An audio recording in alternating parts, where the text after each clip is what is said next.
شیو کا بت تھا تو وہ ایسے کمرے میں معلق تھا، ایسی مقناطیس انہوں نے چاروں طرف اس کے لگائے تھے کہ وہ اس کو فضا میں کھڑا رکھتے تھے، ایسے زمین پہ نہیں تھا، فضا۔ اسی کو دیکھ کر وہ سارے کہتے تھے یہی تو ہمارا بھگوان ہے۔ اور پھر سمندر کے کنارے تھا اور چاند کی مد و جزر سے پانی گھٹتا اور بڑھتا ہے۔ 14ویں کی رات کو پانی زور پر ہوتا ہے، تو وہ اس زور سے آتا تھا کہ وہ کمرہ سارا سمندر کے پانی سے بھر جاتا تھا۔ تو ہندوستان کے بڑے بڑے لوگ اپنی بیٹیاں وہاں، جیسے یہاں پادریوں کے یہاں ننز ہوتی ہیں جو شادی نہیں کرتی ہیں، ایسے لڑکیاں وہاں بھیجتے تھے جو وہاں دیوداسیاں ہوتی تھی اس کی خدمت کے لیے۔ پھر ان کے ساتھ جو وہاں کے ہوتے تھے پنڈت، وہ بھی شادی نہیں کرتے تھے، تو ان میں زنا عام تھا۔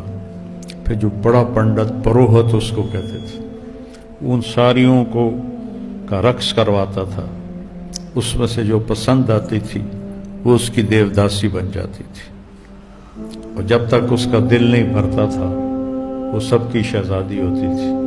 جب دل بھر جاتا تھا تو رات کو کشتی میں بٹھا کے اس کے جو نوکر تھے اس سمندر میں اس کو ڈبو کے آ جاتے تھے، اور اگلے دن اعلان ہوتا تھا کہ فلاں دیوداسی بھگوان کے چرنوں میں چلی گئی۔ اور بعض اوقات ایک ہی رات میں وہ اس کو اچھی نہیں لگتی تھی تو اگلی رات ہی اس کو مروا دیتا تھا سمندر میں ڈال کے۔ تو اس طرح کا وہ حال تھا اس کا۔ تو محمود نے اس سے فتح کیا تو اس کے پنڈتوں نے کہا کہ یہ بت نہ توڑو، جتنا سونا چاندی لینا ہے لے لو۔ تو وہ سوچ میں پڑ گیا۔ رات کو خواب میں دیکھا، آواز آ رہی ہے محمود بت فروش کدھر ہے؟ محمود بت فروش کدھر ہے؟ صبح اٹھتے اس نے اپنا کلہاڑا اٹھایا۔ محمود کی تلوار کو عام آدمی نہیں اٹھا سکتے تھے، اتنی وزنی ہوتی تھی، تو نے ایک ایک کلہاڑے سے اس کے 2 ٹکڑے کر دیے، اور اس میں سے اتنا زیورات ہیرے نکلے جتنے وہ پنڈت پیش کر رہے تھے اس سے ہزاروں گنا زیادہ تھے۔